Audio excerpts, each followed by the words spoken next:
Cordial saludo, soy Julio Eduardo Martínez y en este podcast voy a presentarle un caso hipotético en el que se pueden identificar dos conductas punibles contempladas en nuestro Código Penal colombiano establecido en la Ley 599 del 2000.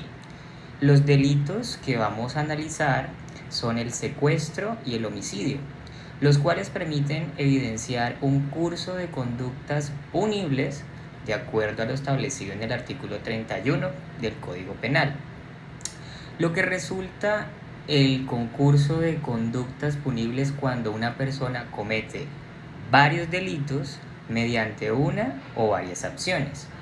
Ahora bien, a partir de este caso explicaré los hechos y los elementos del tipo penal como el sujeto activo, el sujeto pasivo, el verbo rector, el resultado y otros elementos que por supuesto nos van a permitir entender cómo se configura el delito. Empecemos. El caso ocurre en la ciudad de Neiva. Carlos Méndez, un hombre de 35 años de edad, tenía un conflicto con su antiguo socio, Andrés Rojas, debido a una deuda económica relacionada con un negocio que había salido mal. Un día, Carlos decidió confrontar a Andrés cuando Andrés salía de un lugar o su lugar de trabajo. Carlos lo intercepta y utilizando un arma de fuego lo intimida, lo obliga a subir a un vehículo, luego lo lleva a una finca ubicada a las afueras de la ciudad.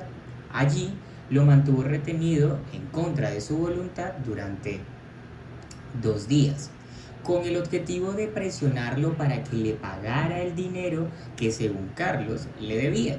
Durante ese tiempo, Andrés estuvo completamente privado de su libertad.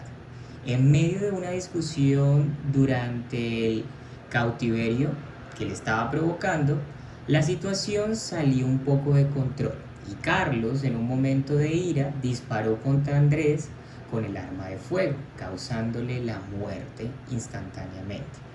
Después de esto decidió abandonar el cuerpo en una zona rural con la intención de ocultar lo sucedido. Ahora bien, la explicación de estos elementos del tipo penal. Por supuesto, aquí vemos que hay un secuestro. En primer lugar, se configura el delito de secuestro, el cual afecta el bien jurídico y la libertad individual. De acuerdo con lo que se establece en el artículo 168 del Código Penal colombiano, comete el delito de secuestro siempre quien arrebate, sustraiga, retenga o oculte a una persona con el propósito de privarla de la libertad. En este caso puntualmente, el sujeto activo, Carlos Méndez. ¿Quién realiza la conducta de privar de la libertad a la otra persona? El sujeto pasivo, por supuesto, Andrés Rojas, quien fue la víctima del delito.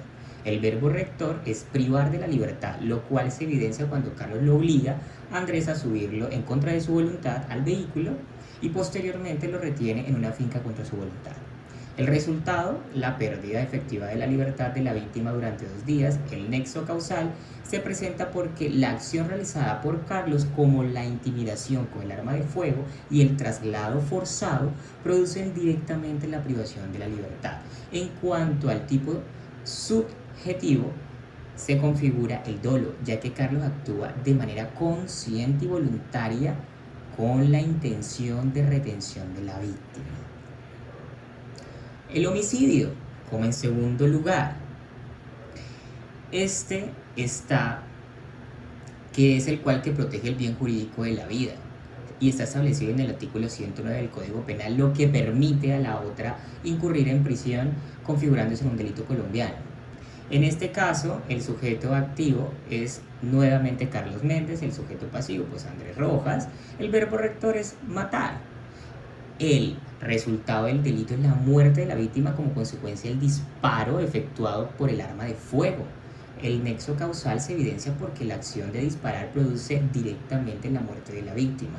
En cuanto al tipo subjetivo, también se configura el dolo, ya que el agresor es consciente de que disparar un arma de fuego en contra de la persona puede causarle la muerte y aún así lo hizo. Las conductas punibles en este caso presenta un concurso heterogéneo de conductas punibles de acuerdo con lo establecido en el artículo 31 del Código Penal, debido a que se cometen dos delitos, el secuestro y el homicidio. Además, se trata de un concurso sucesivo, ya que primero ocurre el secuestro, posteriormente el homicidio. Cada uno de estos delitos protege los bienes jurídicos diferentes. El secuestro protege la libertad individual y el homicidio protege la vida. Agravantes y atenuantes puntualmente en estos casos. En este caso se podrían presentar circunstancias de agravación punitivas contempladas en el artículo 58 del Código Penal, como el uso de arma de fuego o el estado de indefensión en el que se encontraba la víctima. Asimismo, se podrían presentarse circunstancias atenuantes punitivas reguladas en el artículo 55, por ejemplo, si el autor decide colaborar con las autoridades o confesar los hechos. Pero bueno, en conclusión, este caso sin duda que nos permite evidenciar cómo una misma situación puede dar lugar a varias conductas punibles dentro del derecho penal colombiano. A través de todo este análisis que podemos evidenciar jurídico, se pueden identificar los elementos del tipo penal, comprender cómo el derecho penal busca proteger bienes jurídicos fundamentales como la libertad y la vida, garantizando así la convivencia y el orden social. Muchas gracias.